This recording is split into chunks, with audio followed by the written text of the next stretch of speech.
Hey everyone!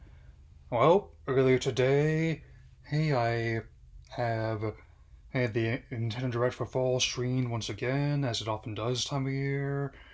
So I am full of a mixture of hype, pizza, rodeo, HBK, and various cola drinks. So let's get to it.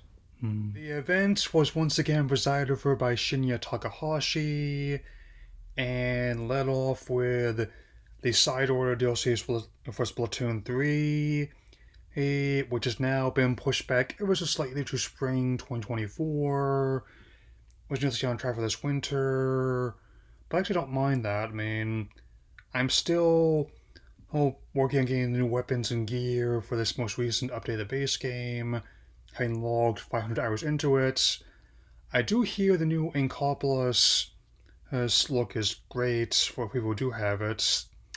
I'll most likely opt into this once I have a full-on release date for it beyond just the spring placeholder date. Yeah. So this is one of several leaks that I did not really look at, but has now been proven true. A remake of the beloved Mario vs. Donkey Kong title, which started on Game Boy Advance and also has several installments on Nintendo DS as well. Oh, is coming on February 16th of next year. I'm really liking the style and how it's a unique take on strategy title where you have to basically escort wind up Mario robots away from DK. And I definitely intend to keep an eye on this one. It's one of several Mario titles as we're getting here, so we'll come back to that in a bit. Okay, so January 18th of next year, Prince of Persia: The Lost Crown. I'm gonna be honest, I am not loving this particular direction with the series, even as someone who did kind of want a new 2D installment.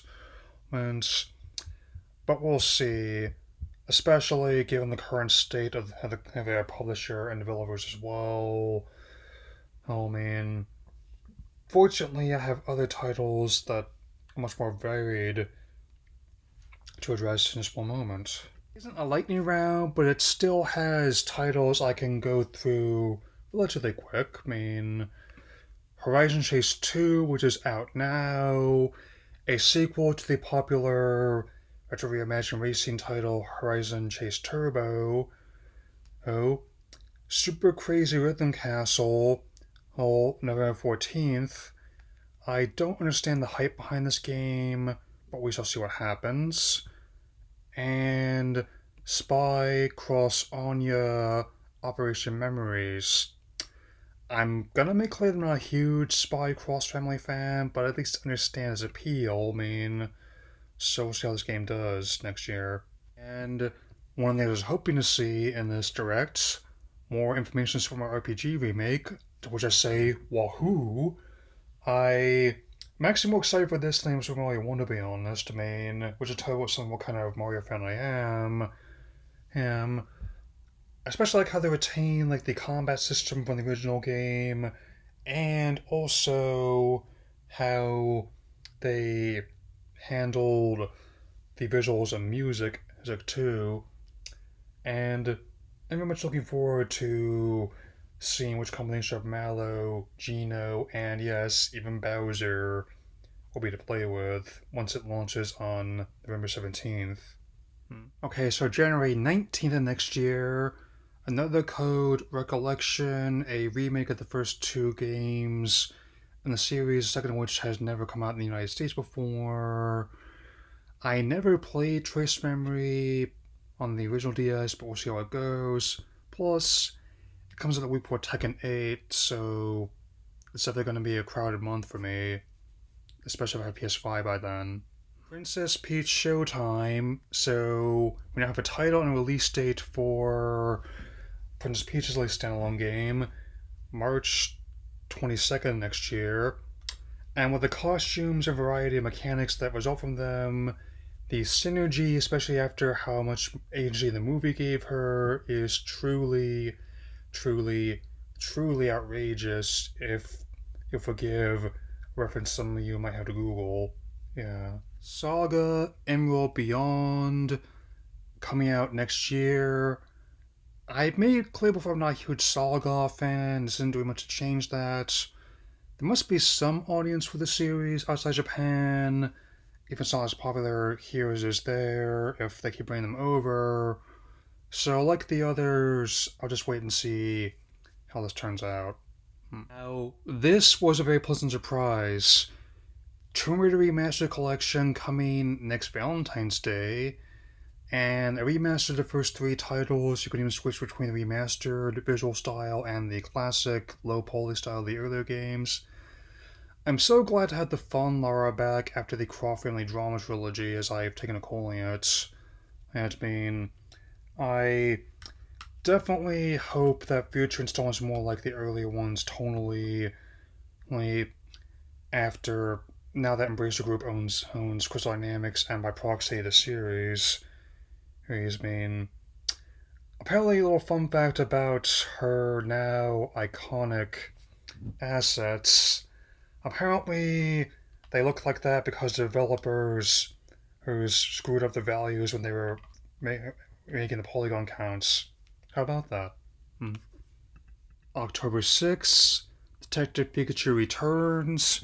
This is still going to be a day one pickup. I mean, we see a bit more detail than we did in the Pokemon Presents hints about not only how the detective can use Growlithe as a mount to sniff out scents, but also they build upon what was done in the last game, how both Pikachu and Tim gather intel from other Pokemon and happens in Rhyme City, and also like the idea of using some of the line Pokemon as sentries or using Luxray's his super hearing to try and find out what's going on in another room.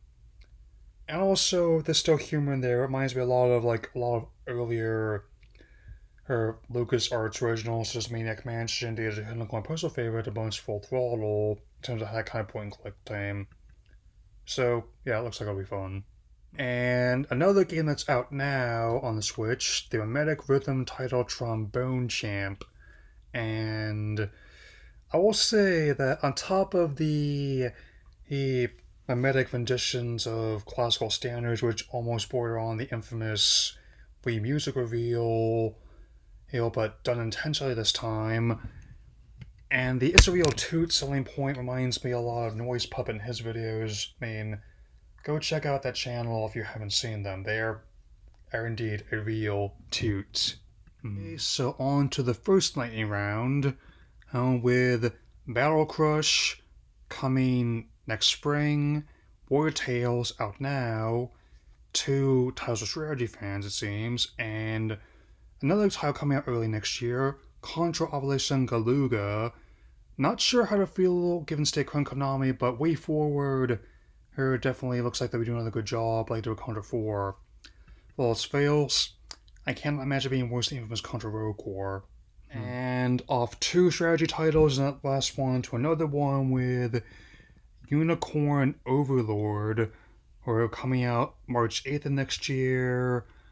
I think this has potential, but as with the selling point of this being a quote unquote rebirth of tactical fantasy RPGs, I don't think they went anywhere, but okay.